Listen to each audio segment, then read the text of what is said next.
Om Sang Saraswati Namaha, Namaste, Namaste. And this evening on page 342, Arjuna completes his course. Meanwhile, up in heaven, Arjuna went to Indra and said, Indra, I have completed the course of study and have become a master of all the divine weapons. Please bless me and let me return to the earth. My brothers will certainly be concerned for me. And Indra said, no, not yet. I want you to learn how to dance first. This is Chitragupta, the divine Gandharva musician of the heavens, and he will be your dance teacher. Arjuna said, Indra, there's going to be a war.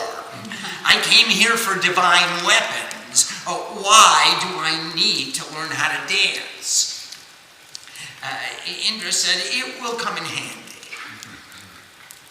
Chitragupta began dance lessons with Arjuna, and Arjuna became a master of dance. He was so graceful. One day Arjuna was dancing all the divine rhythms so beautifully. Urvashi, the divine Apsara, saw him dancing and her heart was stolen away. She danced along with him, and the two of them dancing together looked like grace incarnate. After dancing with Arjuna, she said, Arjuna, my heart has been stolen away. Come, make love with me. Arjuna replied, Mother, you are a divine mother to me.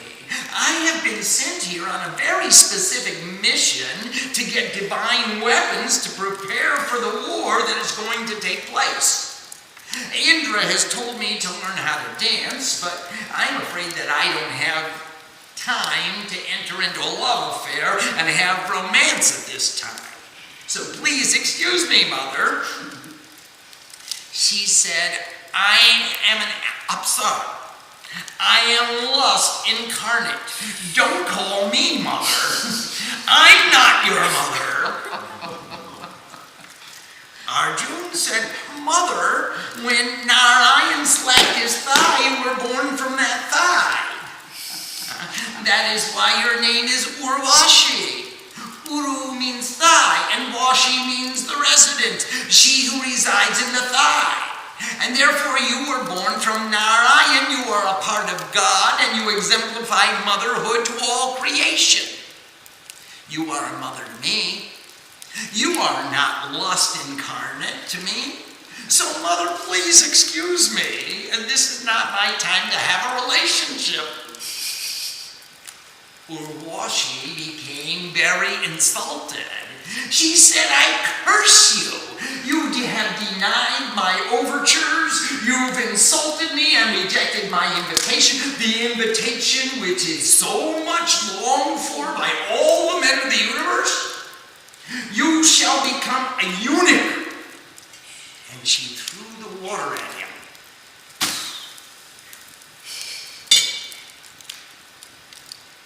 When the water splashed on him, Arjuna said, for such a small fault you have given me such a terrible curse?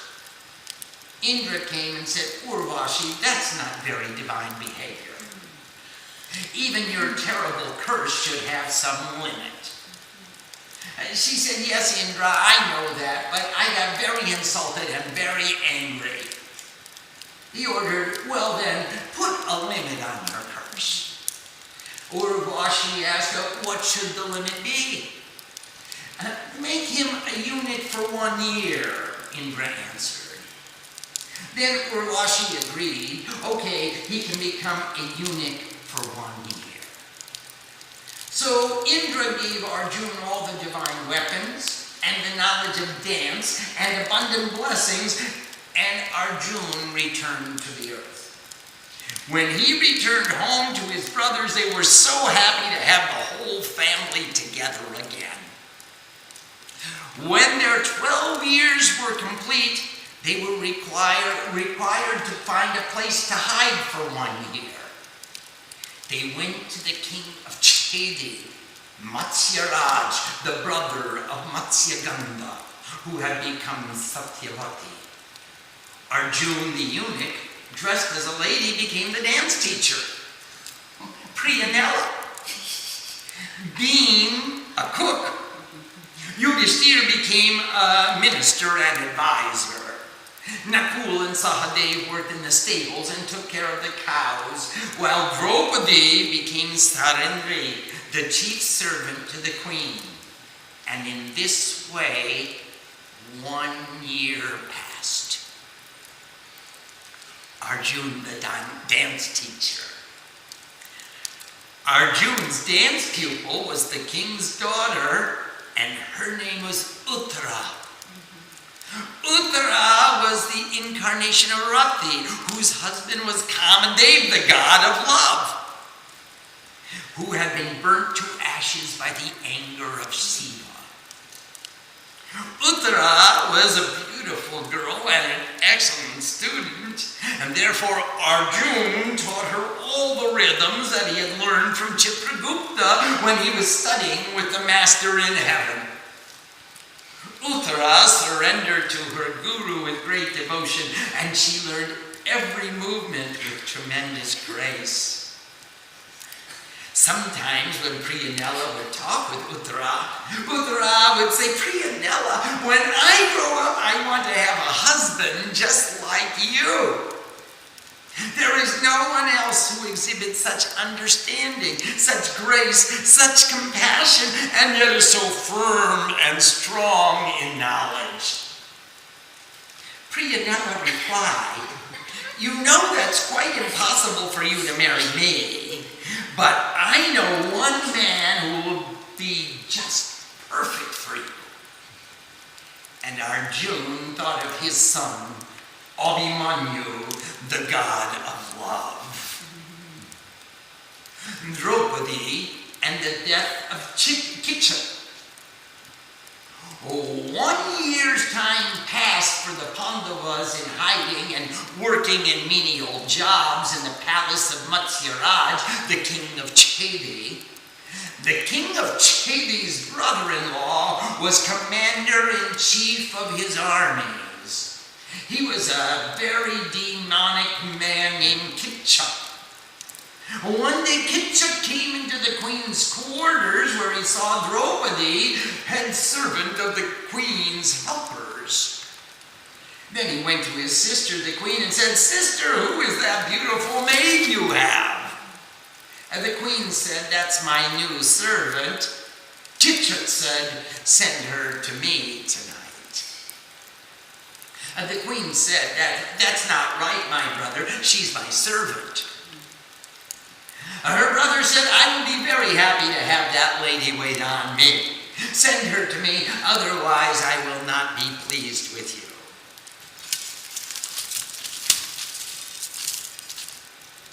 So the queen called her servant, Draupadi. She said, "I want you to bring some wine to the commander-in-chief of the army this evening." And Draupadi replied, "Do you understand what the result of this is going to be?" And the queen said, "No, I know nothing of results. My brother has requested you to come. I am only fulfilling his request, and go to him and don't argue with me." Draupadi did as she was instructed and took the wine to Kitchat's apartment. When she arrived, Kitchat was in a drunken stupor, and when he saw the beautiful Draupadi enter, he grabbed her and tried to attack her.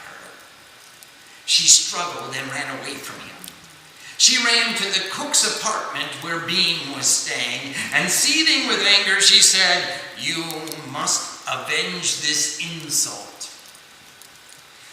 Bhim replied, "Tell the commander of the army to meet you at midnight in the dance instruction room." I know the instructor. Draupadi was standing in the garden when Kitchat came to her and said, "You are the most beautiful of all the servants in the palace. I want you to be mine." And Draupadi replied, "Come to meet me in the dancing room at midnight." Kitchat was very happy. That night, at midnight, Beam sat in the dance room with a very beautiful cloth over his head.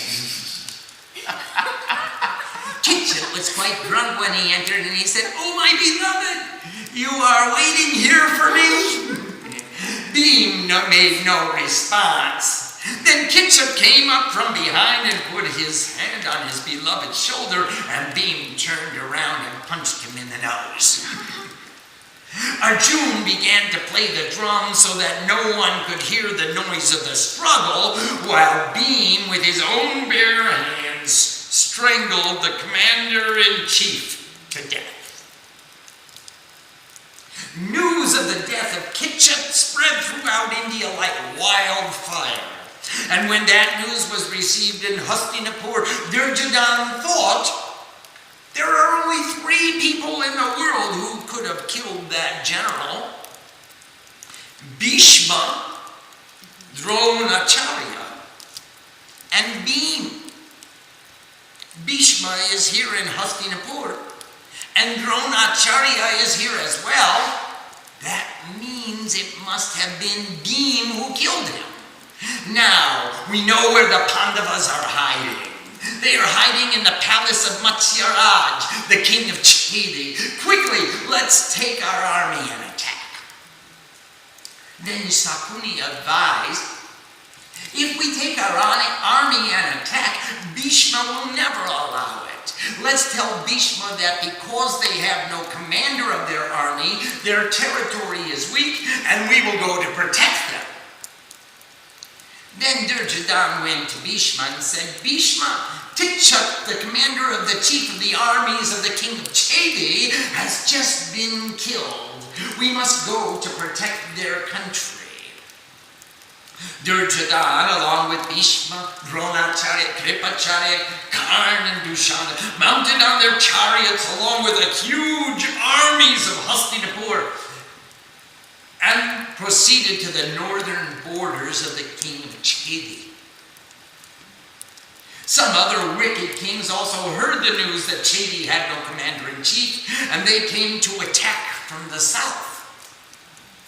Matsyaraj, the king of Chedi, took his armies to the south to fight off those vicious enemies.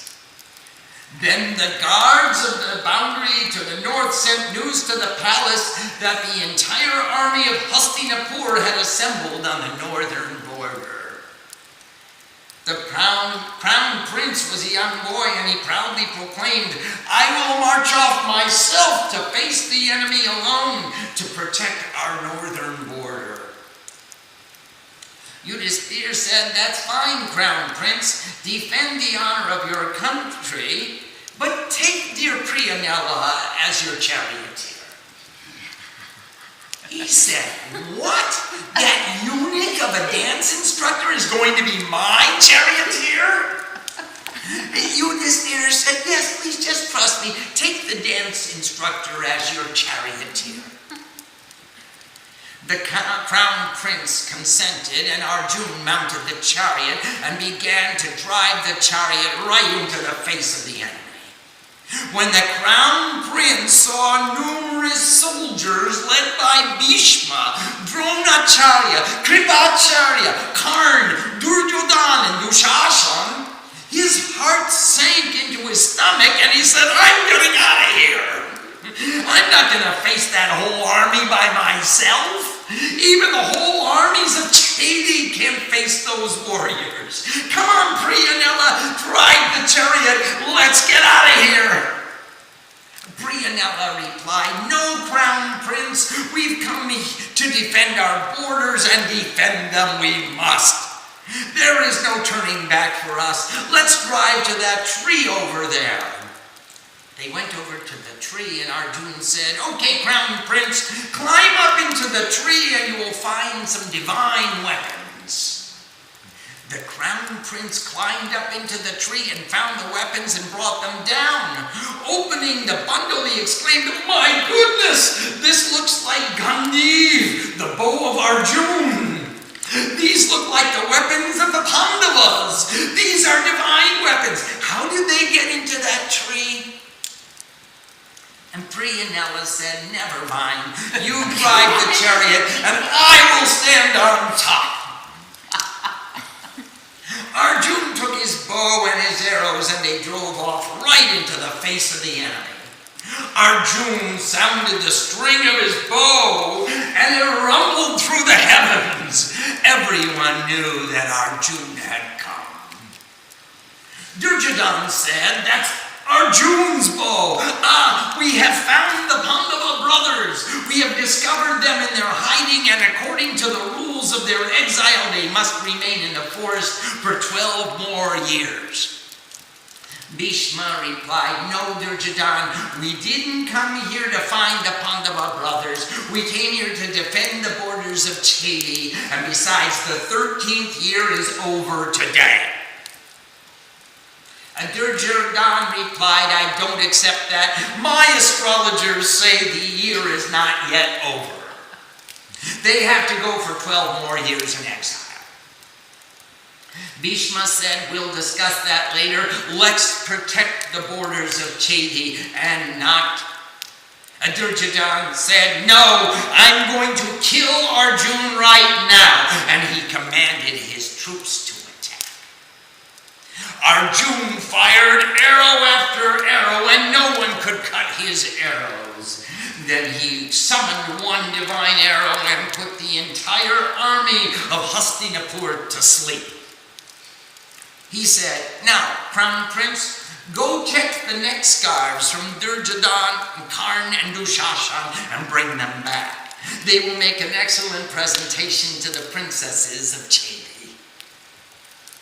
The Crown Prince went and removed the scarves from those warriors, which he took back to the princess.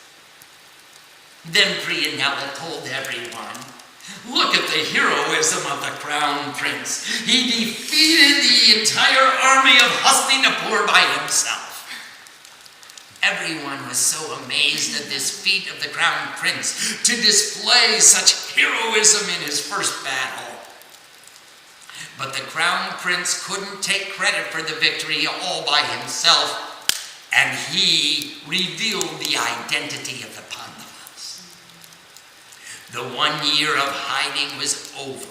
The Pandavas resumed their real identities, took up their divine weapons, and sent messengers to Hastinapur. Our 13 years have been completed, 12 years in exile and 1 year in hiding. Give us back our kingdom. Duryodhana said, I am not giving back the kingdom.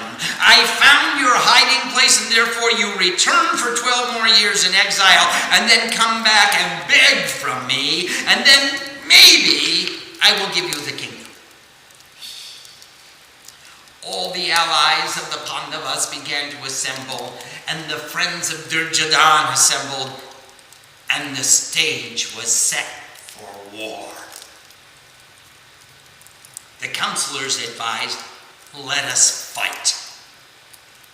Krishna stepped forward into the council of the Pandavas and said, let us fight only as a last resort.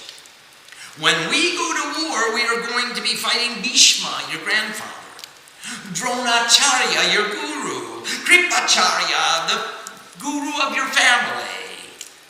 Don't you see that brother will be fighting against brother, uncle against uncle, relative against relative, friends against friends?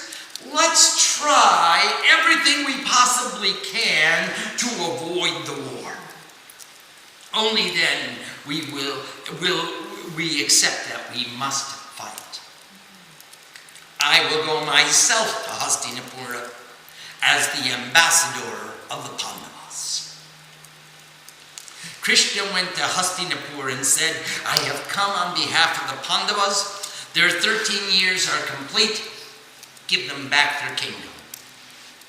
Be true, be fair, avoid this horrible war. Duryodhana said, I am not giving back the kingdom. Then Krishna said, give them 5 villages on behalf of the Pandavas. I declare that there will be peace. Any 5 villages that you like. Duryodhana said, I won't give 1 foot of space. I won't give 1 inch of the land of Hastinapur to those Pandavas. And then there was no recourse but to fight. War.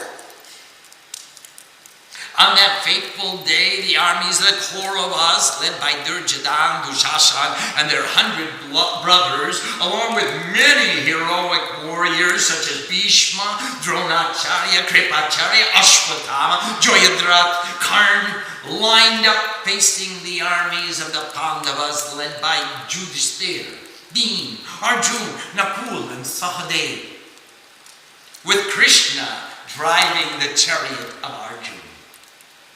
When Arjuna saw relatives, friends, cousins, and uncles all facing each other with weapons of destruction, ready to destroy the entire family for rights to real estate and property, he dropped his bow and said, Krishna, I was wrong.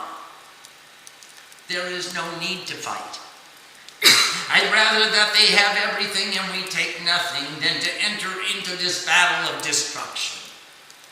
What good is the kingdom to us if all of those whom we love will die in the battle to get it? Then Krishna narrated the Bhagavad Gita, the song of God, and showed his universal form to Arjuna. Arjuna understood that everything that is comes from Krishna, and all karma that is authored by God. Within each of us resides the spark of God, and every action we perform is demanded by God. Then Arjuna surrendered his will and said, if God wills me to fight, make me an instrument of your will. The fighting began and continued with a great struggle, and one by one the family members fell on the battlefield. There were so many momentous occasions in that war, but one very special fight was led by Abhimanyu. Just before Abhimanyu had marched off to war, his wife had conceived a child. And now on the battlefield, Abhimanyu led the way for the Pandava armies to break open the Chakravyuh formation. The Chakravyuh formation is a series of concentric circles made by military might, in the center of which were assembled the cream of the Kaurava warriors. Abhimanyu drove his chariot right through the circle as a wedge and pierced the center. One by one, the Kaurava warriors faced Abhimanyu in battle, and one by one he cut down their weapons to pieces. No one could face him alone. He shot arrows at Dronacharya, Kripacharya. He defeated Duryodhana, Karna, and Dushashan. There wasn't one warrior of the opposing army who could face him. Then Duryodhana gave the command, let's all attack him at once. And Abhimanyu called out, wait! The rules of this warrior are one warrior will fight with one warrior.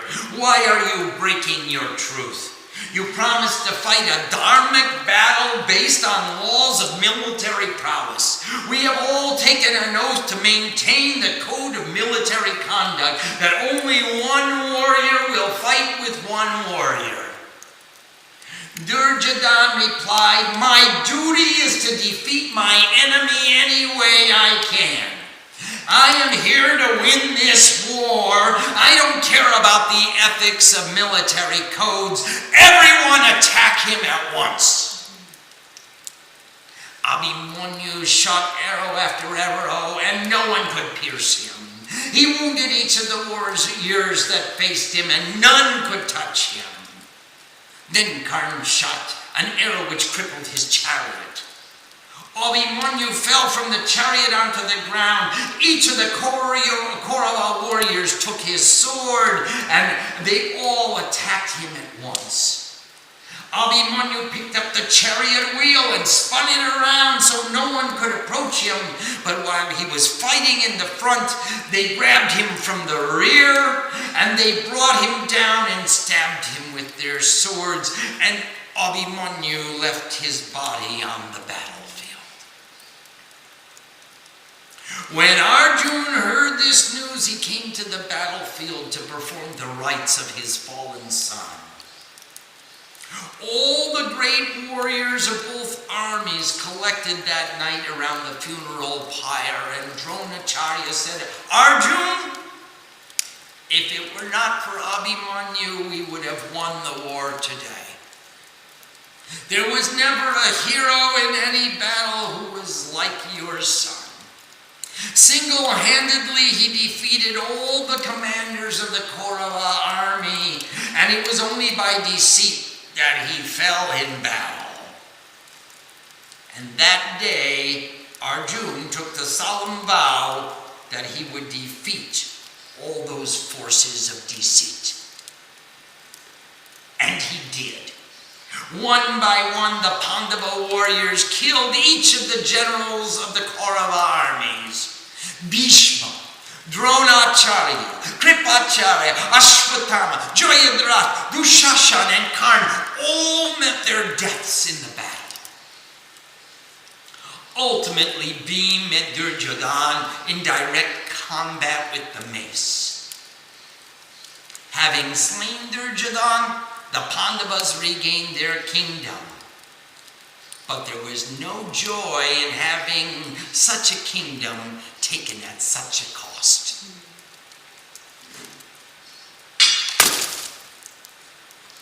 Dhritarashtra, Gandhari, Kunti, and Vidur left for the forest to practice meditation. Ultimately, they left their bodies. Krishna was mistaken for a peacock and was killed by a hunter's arrow. And the last of Dwapara Yuga was coming to its completion. The Pandava brothers no longer had any desire to maintain the kingdom.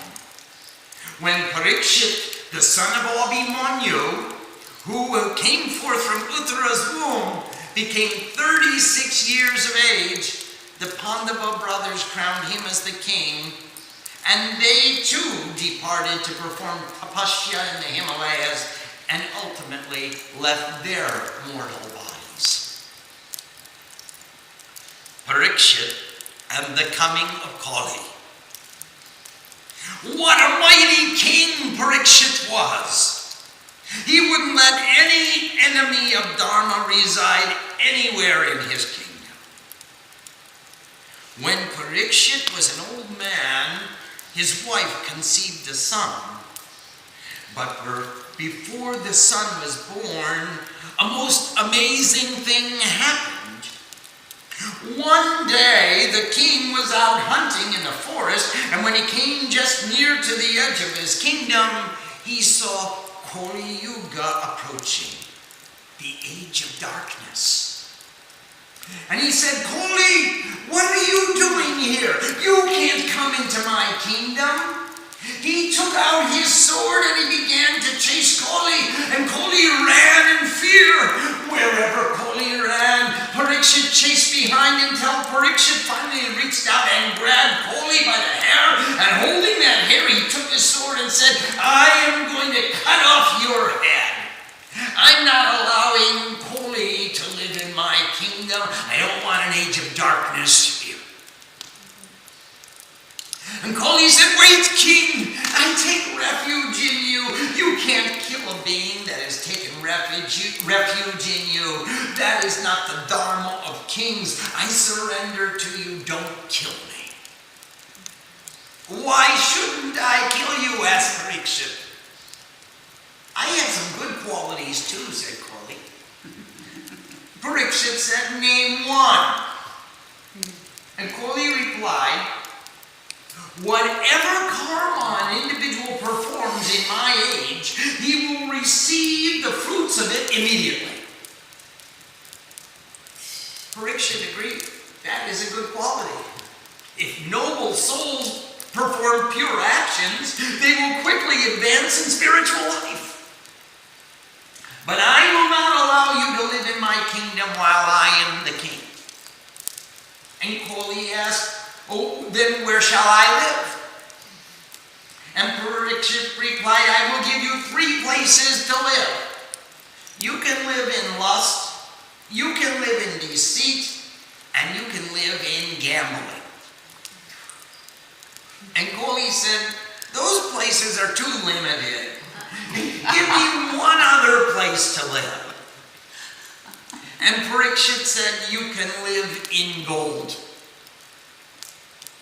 Koli said, thank you, my king. I promise I will not enter into your kingdom so long as you are alive, but I will only inhabit those 4 places. But the king forgot that the crown on his head was made of gold, and Koli moved onto the golden crown. As the king pursued his hunt throughout the forest, he became very tired and thirsty when he came to the hermitage of a rishi. The rishi was sitting deeply in meditation. King Parikshit said, Rishi, I am extremely perplexed by thirst. Could I please have some water? The sound of Parikshit's words did not enter into the rishi's ears. He was deep in meditation. Parikshit cleared his throat and said again, Rishi, in a much louder tone, Rishi, please wake up. I am deeply perplexed by thirst. Please give me some water. But the Rishi was absorbed in samadhi and made no response at all. From the golden crown on the top of the king's head, Koli said, look at this insult. He's faking. Nobody can be so insensitive to ignore the king when he's thirsty. All you asked for was a glass of water. See if he's really meditating or if he is just being deceitful. Then the king looked down on the ground and saw a dead snake lying on the earth. Under the influence of Koli, he picked up that dead snake, wrapped it around the Rishi's neck, and walked away. When the Rishi's son, Shringa, returned to the ashram, he saw his father meditating in the deepest samadhi, pure, intuitive absorption, with a dead snake hanging around his neck. The son said, what is this insult? Can you imagine that someone would do that to my father, who is meditating in the purest absorption of divine consciousness? He took some water in his hand and pronounced a curse. Whoever perpetrated this heinous offense, I curse him. Within 7 days, Taksha, the king of snakes, will bite him, and that individual will die from snake poison. And he threw the water.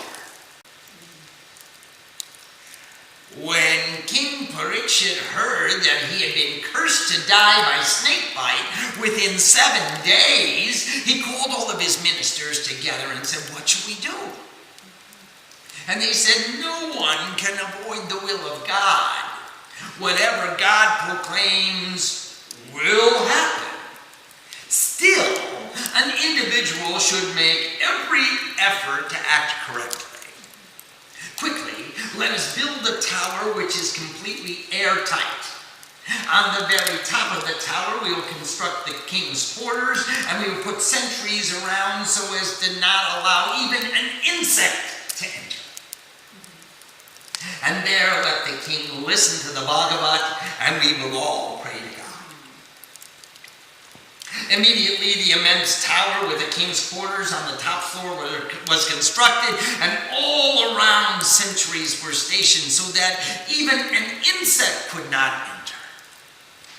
Parikshit sat in the king's quarters and listened to Sanat Kumar recite the Bhagavat and to tell the stories of the history and traditions of the Sanatana Dharma. There was a very poor Brahmin whose name was Kashyap. When Kashyap heard that the king had taken refuge in a high tower for fear of snake bite, he thought, I have a mantra that cures snake bite. I will go to the king and teach it to him so that when Taksha bites him, he can pronounce the mantra and become cured immediately. And then maybe he will give me some money. Kashyap set out for the king's tower, and on his way, he met Taksha, the king of the snakes. They started to walk down the road together towards the king's tower. Taksha started the conversation. Oh, Brahmin, where are you going? Kashyap, the Brahmin, replied, I have heard that King Parikshit has been cursed to die from snake poisoning within 7 days. Taksha, the king of snakes, is going to bite him. I have a mantra that cures snake bite. And Taksha asked, really, what kind of a mantra is that? And Kashyap said, oh, it's really a marvelous mantra. It works very well with all kinds of poisons. And Taksha said, do you see that tree? And do you think that if I put poison into that tree, you could cure it?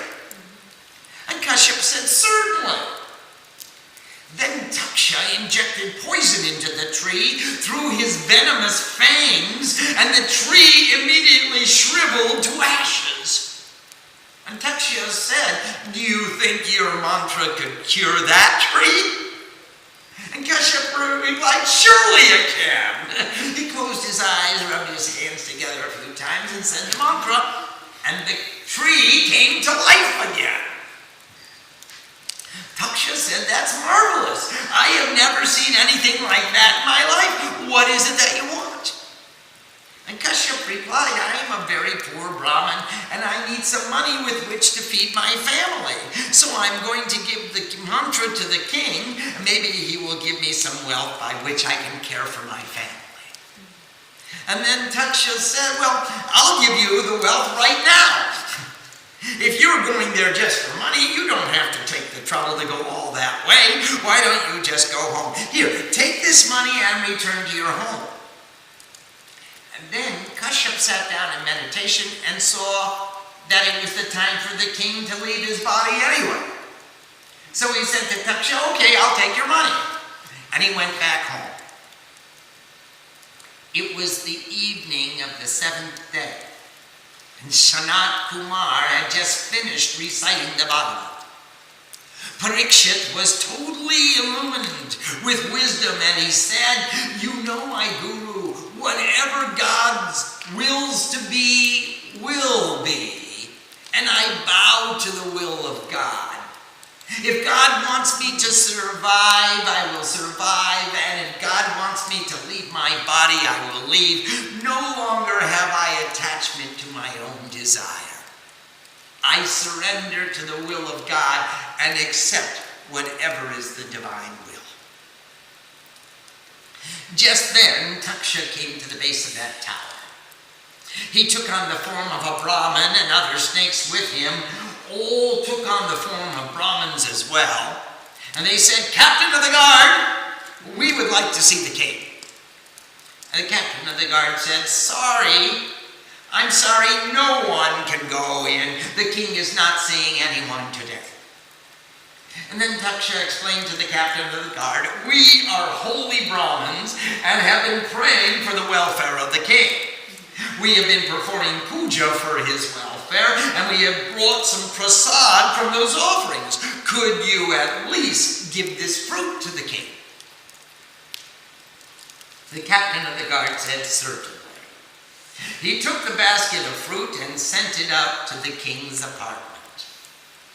The messenger said, King, some holy Brahmins from the forest have been making worship for your welfare, and they have sent some prasad from that offering. The sun is just about to set on the horizon, and you will be free from danger. Will you please accept an offering of their prasad? King Parikshit said, I'm really not hungry right now. Take this prasad and divide it among the soldiers.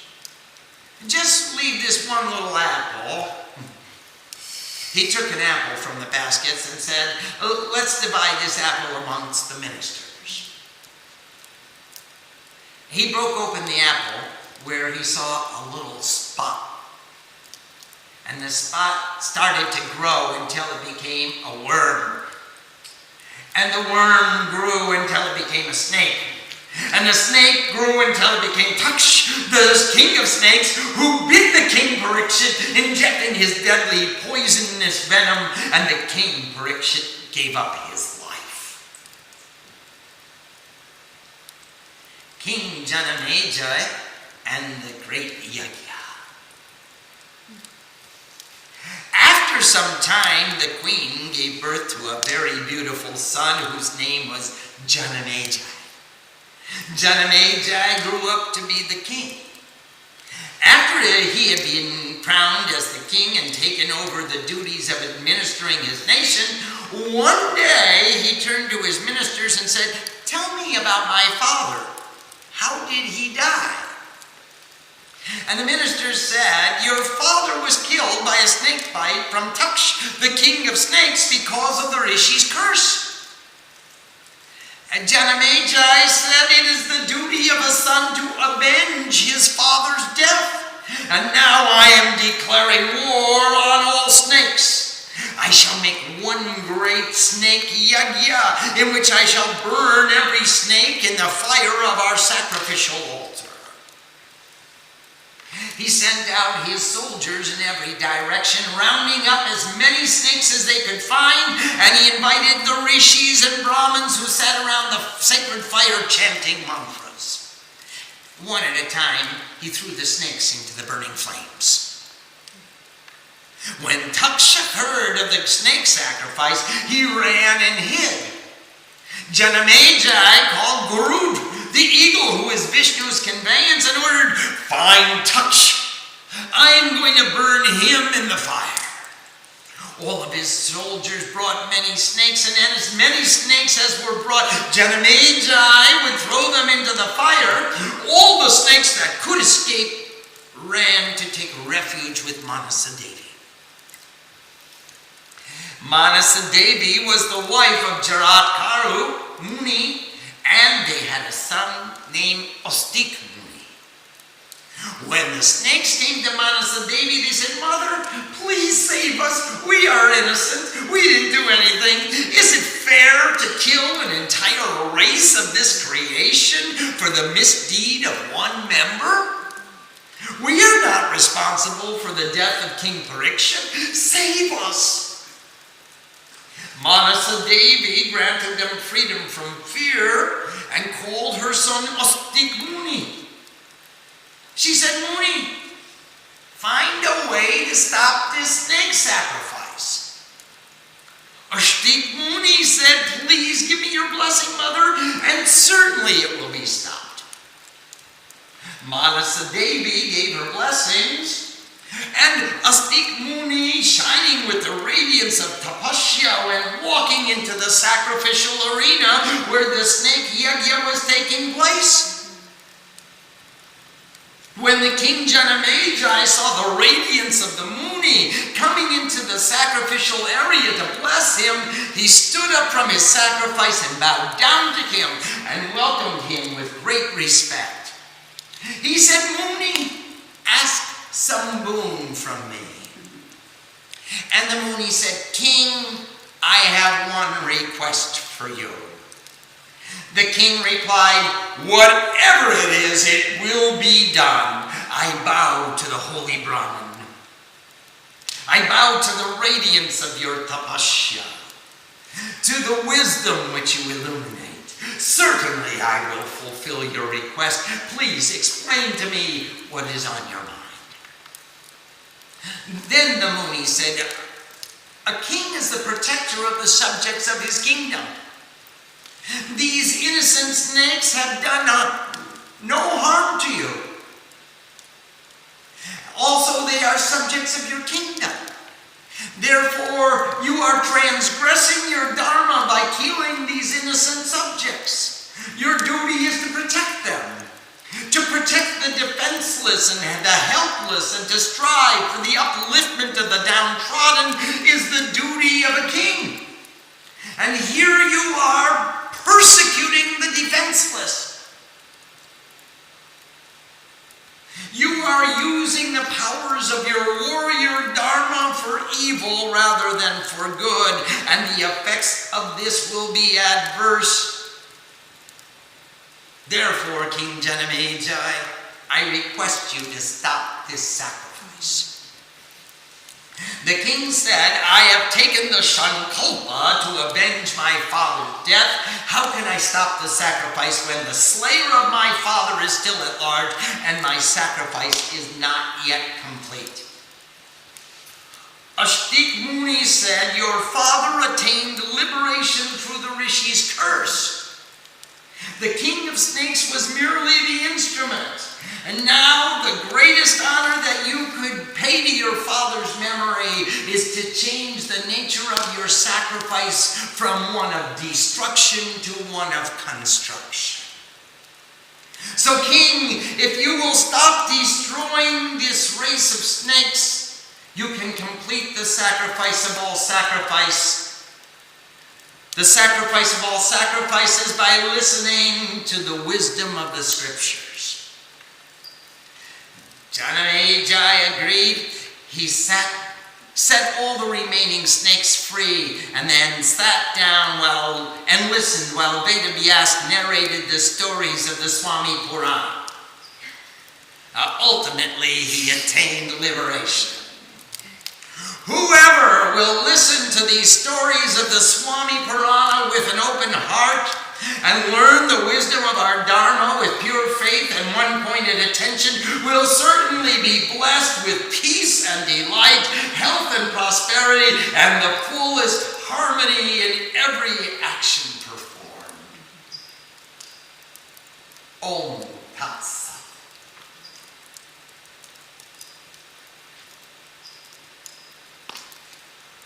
Om Sam Saraswati Namaha. Namaste.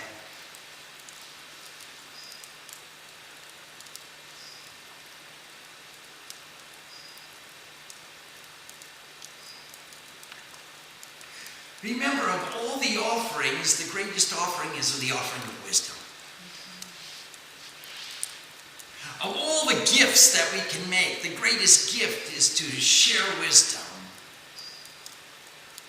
And I really pray that we try to accomplish that by giving an anthology of where this scripture came from, how it evolved, where its origin and its terminus, all the way through, from the beginning to end, in abbreviated form. Do we have any questions?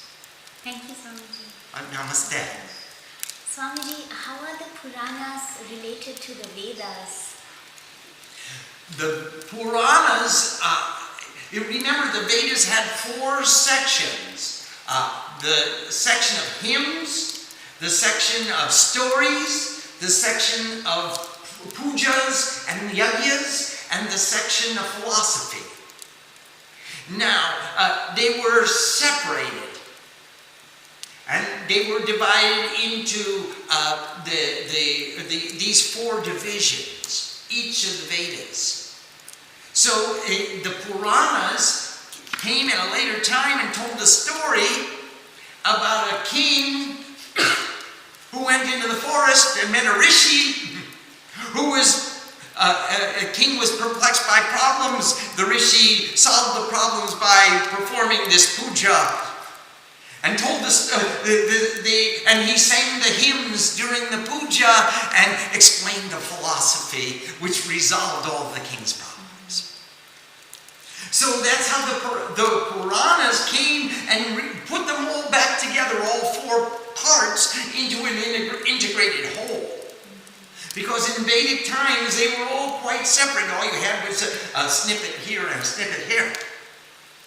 So then the Puranas came and put them all back together into one collection, one holistic anthology, and the Puranas all told the story of the creation.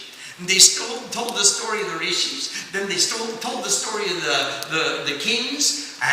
They told what is the law, what is the custom, what is the society, what are the rules of society, and then they showed how the kings governed their kingdom with this wisdom. And then they sang hymns and extol the merits of having a society guided by a dharmic king. So these were 5 parts that are in every Purana, including the Old Testament. The Old Testament fits the definition of a Purana completely. It has a creation, it has the books of law, it has the stories of the prophets, and it has the stories of the kings, and then it has the psalms and the hymns praising those who surrendered to God's will and lived in accordance with Dharma. So by every definition, Bible, it fits the definition of a Purana, and it comes from the same era of time. Some question from Rolf from Mountain View. Namaste, Rolf. What is the significance of the number 12? In the 12 years the Pandavas were in exile, why 1 year in hiding? That was the traditional time of being a disciple to a guru is 12 years.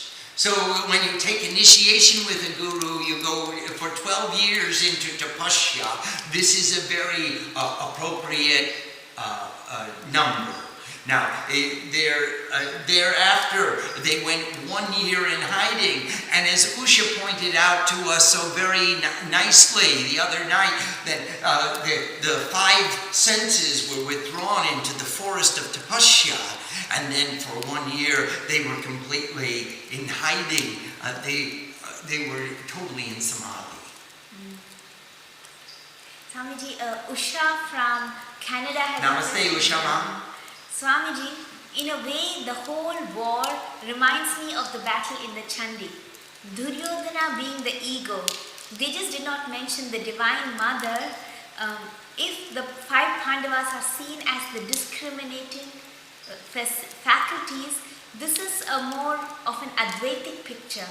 Could you help with this, please? Absolutely, Usha, you're right on. You're extremely accurate. Because there is an allegory here as well as a history. And I believe in the Bible too, there's an allegory being told as well as a history. So in this history, in this allegorical setting, we find that we have the forces of Dharma combating with the forces of egotism, and there is a constant struggle with many people wanting to cross over and being compelled by certain circumstances. It was what we were speaking of recently as the Dharmshankat, a conflict of values, when their hearts and blessings were with the Pandavas, and yet circumstances compelled them to be on the forces to side with Duryodhana. This is an inner struggle. And Krishna, we said that completely in our introduction to the Bhagavad Gita, that Krishna is the doer of all, and the clarity of pure devotion is having this conversation with the doer of all action. And so here we have the stage is set for the battle. Because selfishness is taken over, and selfishness says, I'm not giving even 1 inch of land. I won't give so much land as will fit on the head of a pin. I don't want clarity, or the sons of clarity, or the sons who are without prejudice to have even the slightest particle of my kingdom. This kingdom is ruled by the ego, and I'm not giving up any of that authority. Swamiji, a question from Parvati from Sacramento. Namaste, Parvati Ma. Swamiji, Krishna is considered by some as the God of gods. But in most of our literature, Shiva, Durga, Lakshmi, Indra, Parvati, Gauri, etc. are more discussed and worshipped than Krishna. Could you elaborate, please? There are 18 principal Puranas, 19 if you want to count the Swami Purana. And these 18 principal Puranas espouse 18 principal deities. Every one of the Puranas tells the same stories from the point of view of another being the supreme divinity. So in Hinduism, there are 5 primary distinctions. Those whose primary deity, their Ishtadeva, is Shiva. Those whose primary deity is Shakti, and that means any form of the Divine Mother. Meaning Durga, Gauri, Parvati, Uma, Saraswati, Lakshmi, or Kali, etc., etc. Those whose primary deity is Vishnu, and that could mean Vishnu, Krishna, Rishikesha, Ram, etc., etc. Anyone in that tradition. Those whose primary deity is Ganesh, and those whose primary deity is the sun and the 9 planets. So those are the 5 distinctions. We personally in the Devi Mandir are of the Siva Shakti tradition, and our Ishta is Devi. We are of the Shiva Shakti, so we worship Shiva, we worship Shakti, and we worship all the other deities, knowing that they're all equal and they're all one. So we don't make any distinction, but many people do distinguish and say, my name for God is the best. And everybody who doesn't call God by the name that I call God, they're wrong. Now, Parvati Ma, I'm sure there are many others of you out there as well who speak many languages, and you know that the different sounds in different languages can mean the same thing. So when we talk about drinking water or agua or sulo, pani, jal, in as many languages we know it's all referring to the same substance. Ramakrishna tells the story of the ghats, the stairs down into the tank where the water comes from. And the Muslims go to that tank and they draw a bucket of pani.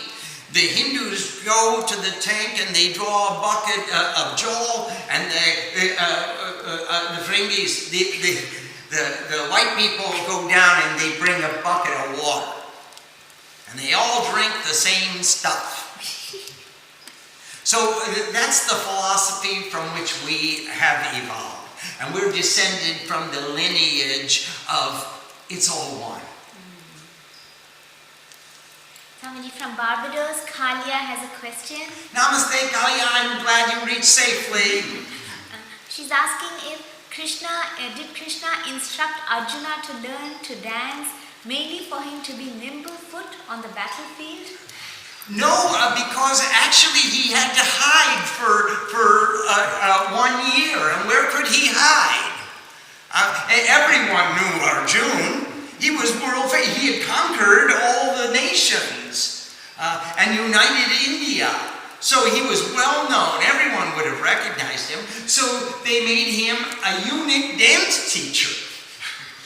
Where no one would ever think that a eunuch dance teacher teaching the king's daughter how to dance would possibly be Arjuna.